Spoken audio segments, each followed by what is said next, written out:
नमस्कार दोस्तों, जागृति क्लासेस के ऑनलाइन प्रोग्राम में आप सभी का एक बार फिर से हार्दिक स्वागत है। हम लोग मॉडर्न हिस्ट्री में राष्ट्रवाद का उदय पढ़ रहे थे और राष्ट्रवाद के उदय से संबंधित जितने महत्वपूर्ण प्रश्न थे वो हमने पार्ट 1 में क्लियर किए हैं।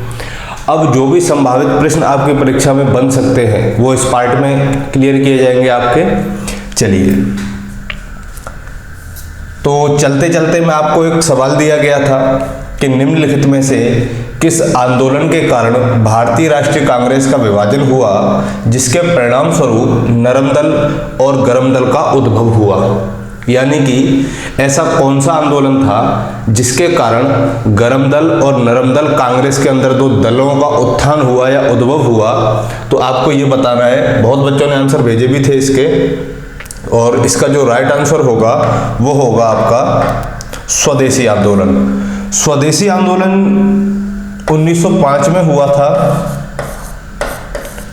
और कांग्रेस में गरम दल और नरम दल के उद्भव का जो कारण था वो ये था कि जो नरम दल के लोग थे वो चाहते थे कि स्वदेशी आंदोलन का जो प्रसार है वो केवल बंगाल तक सीमित रहे, जबकि गरम दल के लोग चाहते थे कि स्वदेशी आंदोलन और विदेशी वस्तुओं के प्रसार का जो विदेशी वस्तुओं का बहिष्कार है उसका प्रसार बंगाल तक सीमित न रह करके कहां तक हो, पूरे भारत में हो। इसी बात को लेकर के दोनों दलों में क्या हो गया, मतभेद हो गया, और उसी समय गरम दल और नरम दल नामक दो दल बने।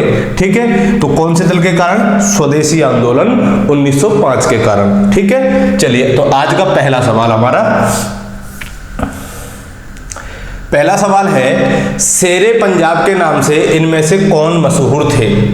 राजगुरु, भगत सिंह, लाला लाजपत राय या ऊधम सिंह? तो शेरे पंजाब के नाम से दोस्तों जो मशहूर थे वो थे लाला लाजपत राय। लाला लाजपत राय शेरे पंजाब के नाम से तो मशहूर थे ही, साथ में इनको पंजाब केसरी भी कहा जाता था। क्या कहा जाता था? पंजाब केसरी। दूसरी चीज, ये कौन से दल के नेता थे? ये गरम दल के नेता थे।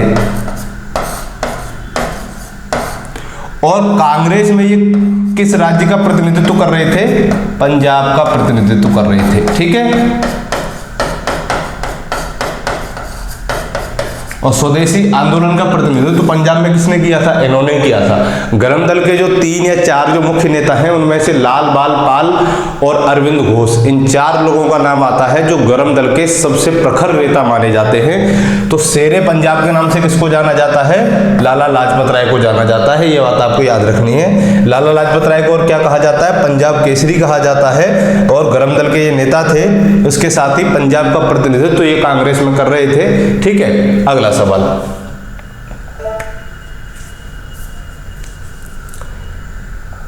भारतीय राष्ट्रीय कांग्रेस को किसने भीख मांगने वाली संस्था, यानी कि कांग्रेस को भीख मांगने वाली संस्था किसने कहा है?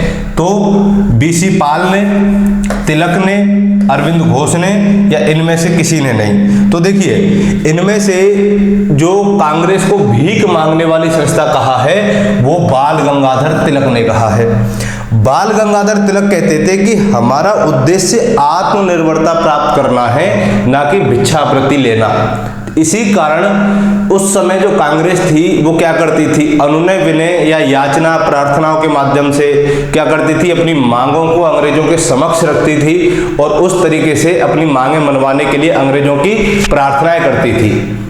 गरम दल के जो लोग थे वो अनुनय विनय की नीति पर विश्वास नहीं करते थे। इसी कारण बाल गंगाधर तिलक ने कांग्रेस को क्या कहा? भीख मांगने वाली संस्था कहा। क्लियर है? अगला सवाल,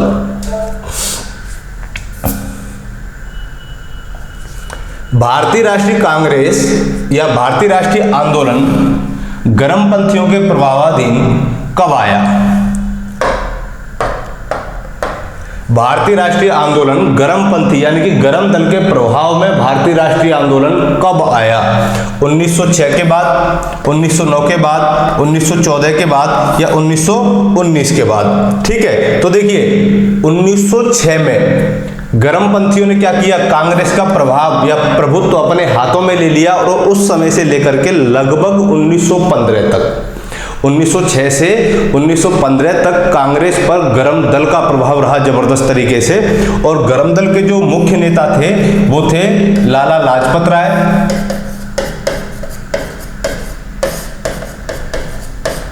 बाल गंगाधर तिलक,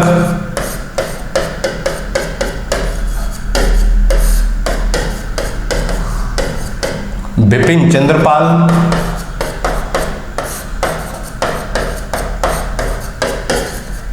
और अरविंद घोष।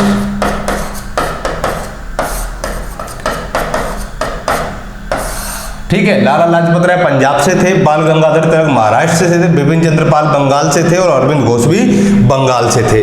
तो उस समय यानी कि कांग्रेस पर, भारतीय राष्ट्रीय कांग्रेस या भारतीय राष्ट्रीय आंदोलन पर गरम दल का जो प्रभाव या प्रभुत्व आया वो कब आया? 1906 के बाद आया। तो राइट आंसर क्या हो जाएगा? ए हो जाएगा हमारा। ठीक है, और गरम दल के जो उस समय नेता थे वो कौन कौन थे? लाल बाल पाल और अरविंद घोष। अगला सवाल,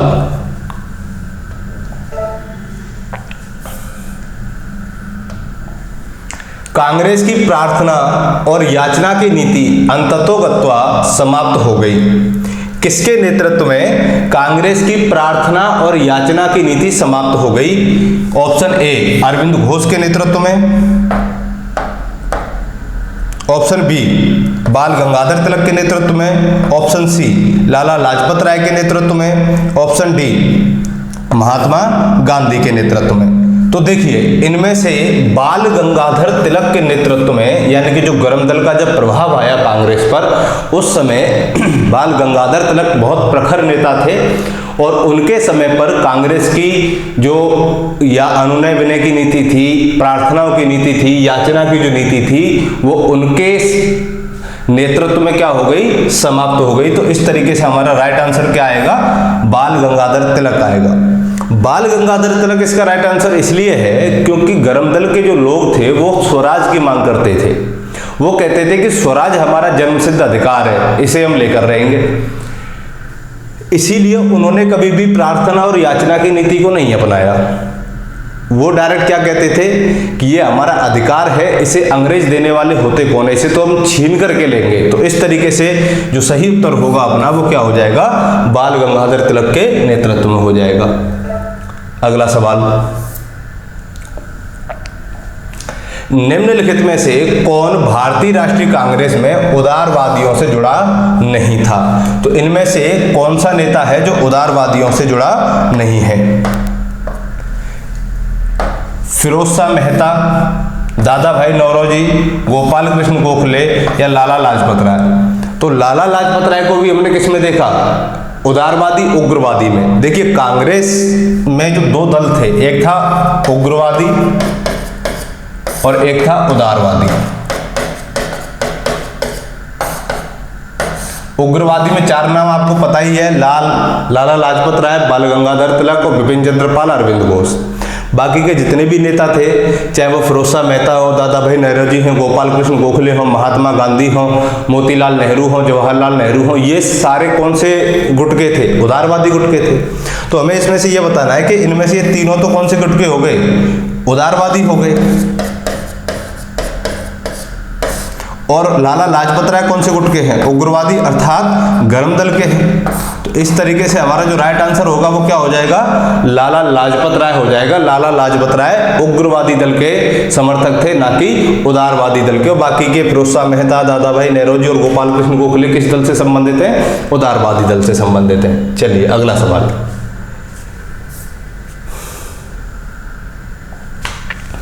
निम्नलिखित नेताओं में से कौन एक स्वदेशी के समर्थक थे? किसके? स्वदेशी के समर्थक थे। तो देखिए, अरविंद घोष, फिरोज शाह मेहता, दादा भाई नौरोजी, सुभाष चंद्र बोस। तो इसका जो राइट आंसर होगा वो होगा अरविंद घोष।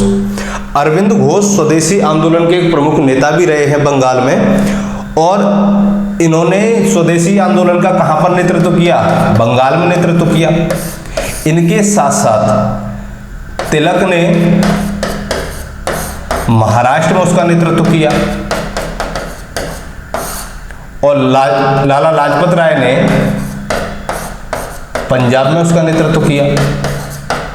ठीक है। तो स्वदेशी आंदोलन के समर्थक, प्रमुख रूप से सबसे पहले स्वदेशी आंदोलन को जो समर्थन दिया था वो किसने दिया था? अरविंद घोष ने दिया था। और बंगाल में इन्होंने उस आंदोलन का क्या किया? समर्थन किया या नेतृत्व भी किया था, ये कह सकते हैं। ठीक, तो इस तरीके से जो राइट आंसर हो जाएगा अपना वो क्या हो जाएगा? अरविंद घोष हो जाएगा। अगला सवाल,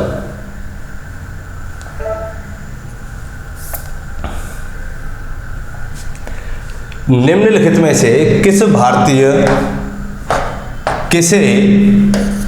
भारतीय अशांति के जनक के रूप में जाना जाता है? तो इनमें से कौन है जिसे भारतीय अशांति का जनक कहा है? तो एओ ह्यूम, दादा भाई नौरोजी, लोकमान्य तिलक या महात्मा गांधी। दोस्तों एक बात बता देता हूं मैं, बाल गंगाधर तिलक को भारतीय अशांति का जनक कहा जाता है क्योंकि वो सेवा और बलिदान में विश्वास रखते थे, कभी भी कोई चीज मांगते नहीं थे बल्कि छीनने की बात करते थे, और इसीलिए इनको भारतीय अशांति का क्या कहा जाता है? जनक कहा जाता है। और भारतीय अशांति का जनक किसने कहा है बाल गंगाधर तिलक को? तो वो कहा है वैलेंटाइन सिरोल ने। सवाल ऐसे भी हो सकता था कि बाल गंगाधर तिलक को भारतीय अशांति का जनक किसने कहा है? तो किसने कहा है? वैलेंटाइन सिरोल ने कहा है। और किसे कहा जाता है? बाल गंगाधर तिलक को कहा जाता है। चलिए अगला सवाल,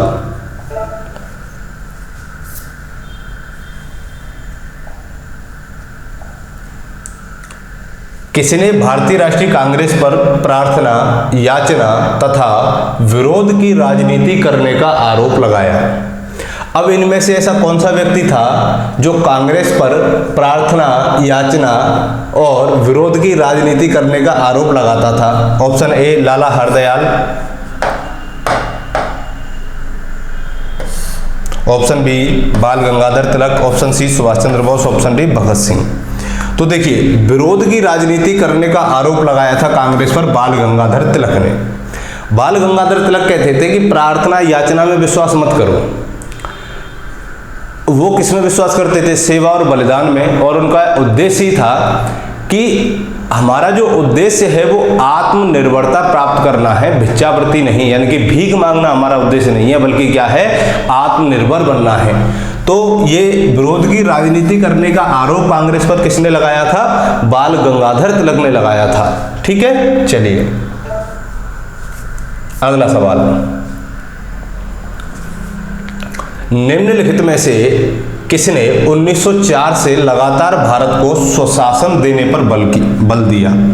यानी कि इनमें से कौन सा व्यक्ति था जो 1904 से लगातार कोशिश कर रहा था कि भारत में स्वशासन आए, या स्वशासन की मांग सबसे पहले कांग्रेस में उठाने वाला जो सदस्य था वो कौन था? Option A S N. Banerjee, option B Aurobindo Ghosh, option C Firoz Shah Mehta, option D Dadabhai Naoroji. तो दोस्तों इसका जो राइट आंसर होगा वो होगा दादा भाई नौरोजी। दादा भाई नौरोजी ने 1904 में इंटरनेशनल सोशलिस्ट कांग्रेस में, कहां पर? इंटरनेशनल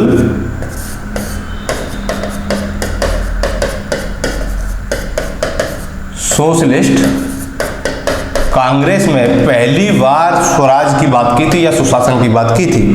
इसके बाद 1905 में बनारस अधिवेशन में भी इन्होंने सुशासन की बात की। फिर 1906 में एक अधिवेशन हुआ था, ठीक है, कांग्रेस का, और उसके अध्यक्ष कौन थे? दादा भाई नौरोजी थे। और उन्होंने अपने अध्यक्षीय भाषण में भी कहा था कि स्वराज भारत में होना चाहिए, या स्वराज की मांग उन्होंने अपने अध्यक्षीय भाषण में रखी थी। तो लगातार 1904 से 1906 तक, तो प्रश्न क्या कह रहा है कि किसने 1904 से लगातार भारत को स्वशासन देने पर बल दिया? तो वो राइट आंसर क्या होगा हमारा? दादा भाई नौरोजी हो जाएगा। तो पहली बार स्वशासन या स्वराज पर किसने बल दिया था कांग्रेस में? तो दादा भाई नौरोजी ने दिया था। कब दिया था? 1904 में। कहां दिया था? इंटरनेशनल सोशलिस्ट कांग्रेस में दिया था। ठीक है, क्लियर है यहां तक? तो राइट आंसर क्या होगा हमारा? दादा भाई नौरोजी हो जाएगा। आगे बढ़ते हैं, निम्नलिखित में से किसने महाराष्ट्र के गणपति उत्सव का ऐसा कायाकल्प किया कि वह एक राष्ट्रीय उत्सव हो गया और उसका स्वरूप राजनीतिक हो गया? यानी कि गणेश उत्सव को राष्ट्रीय उत्सव किसने बनाया था? तो वो थे आपके बाल गंगाधर तिलक। बाल गंगाधर तिलक ने गणपति उत्सव को क्या बना दिया, भारत का एक राष्ट्रीय उत्सव बना दिया और उसका एक राजनीतिक कायाकल्प कर दिया, या उसका स्वरूप कैसा कर दिया, राजनीतिक हो गया। अभी भी महाराष्ट्र में क्या मनाया जाता है, बहुत बड़े जोर शोर से गणपति उत्सव मनाया जाता है, ठीक है। तो इसका राइट आंसर क्या होगा, बाल गंगाधर तिलक। के बाल गंगाधर तिलक ने क्या किया था, महाराष्ट्र में गणपति उत्सव का आयोजन करने का प्रारंभ किया और उसे एक राष्ट्रीय स्तर पर बहुत बड़ी प्रसिद्धि दिलाई, और इसका श्रेय किसको जाता है, बाल गंगाधर तिलक को जाता है। अगला आंसर, बाल गंगाधर तिलक को किसने अशांति का जनक कहा है। अभी आपने देखा था, तो इसका जो राइट आंसर था वो क्या था, वैलेंटाइन सुरोल था। वैलेंटाइन सुरोल ने ही बाल गंगाधर तिलक को क्या कहा है, भारतीय अशांति का जनक कहा है। फैक्चुअल सवाल है।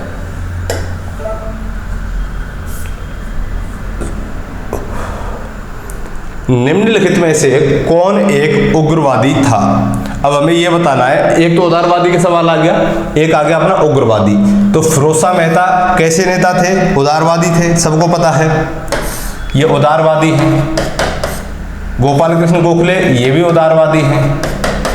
बिपिन चंद्र पाल ये उदारवादी नहीं है, बल्कि ये कैसे हैं, उग्रवादी हैं। तो इसका राइट आंसर जो होगा वो क्या हो जाएगा, बिपिन चंद्र पाल हो जाएगा। तो इनमें से उग्रवादी नेता कौन हो जाएंगे, बिपिन चंद्र पाल।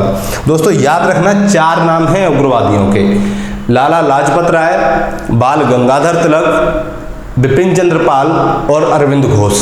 बाद में अरविंद घोष ने संन्यास ले लिया था, फिर इन तीनों का नाम आता है लाल बाल पाल। ऑप्शन में अगर ये 4 आ जाए और ये पूछा जाए कि इनमें से उदारवादी या उग्रवादी कौन है, तो आप इसी से अंदाजा लगा लेंगे और हमारा प्रश्न 99% तक क्या हो जाएगा, सही हो जाएगा यहां तक। चलिए अगला सवाल।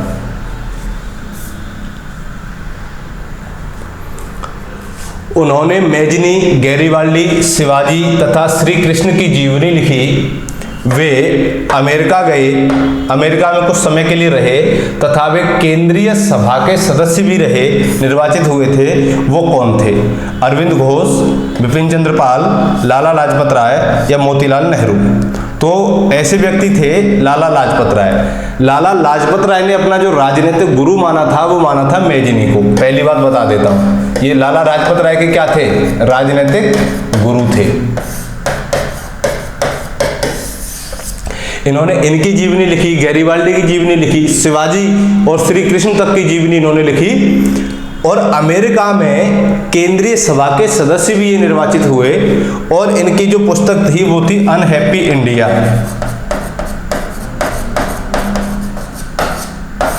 कौन सी पुस्तक थी, अनहैप्पी इंडिया। इसके साथ ही इन्होंने एक और पुस्तक लिखी थी, the story of my deportation. ये 2 पुस्तकें हैं इनकी, और इनके अलावा इन्होंने मैजिनी के ऊपर जीवनी लिखी, गैरीवाल्डी की जीवनी लिखी, शिवाजी और श्री कृष्ण, ये बात याद रखना। और राजनीतिक गुरु कौन थे इनके, मैजिनी थे, ठीक है। और अमेरिका में केंद्रीय सभा के सदस्य कौन चुने गए, लाला लाजपत राय चुने गए। इसमें से बहुत सारे सवाल आपके यहाँ बन गए हैं, तो इनको बहुत इंपॉर्टेंट तरीके से, अच्छे तरीके से मेंशन करते जाना अपनी कॉपी में। अगला सवाल, निम्नलिखित में से किसने मित्र मेला संघ को शुरू किया था। तो इनमें से मित्र मेला संघ को किसने शुरू किया था, श्यामजी कृष्ण वर्मा ने, विनायक दामोदर सावरकर ने, लाला हरदयाल ने या सोहन सिंह भाकना ने। तो देखिए दोस्तों, बीडी सावरकर यानी कि विनायक दामोदर सावरकर ने मित्र मेला संघ को शुरू किया था। और इसके बाद में 1904 में, कब, 1904 में नासिक में एक 200 लोगों की बैठक हुई। कहां पर, नासिक में। और यहां पर इस मित्र मेला का नाम बदल करके क्या कर दिया गया, अभिनव भारत समाज कर दिया गया।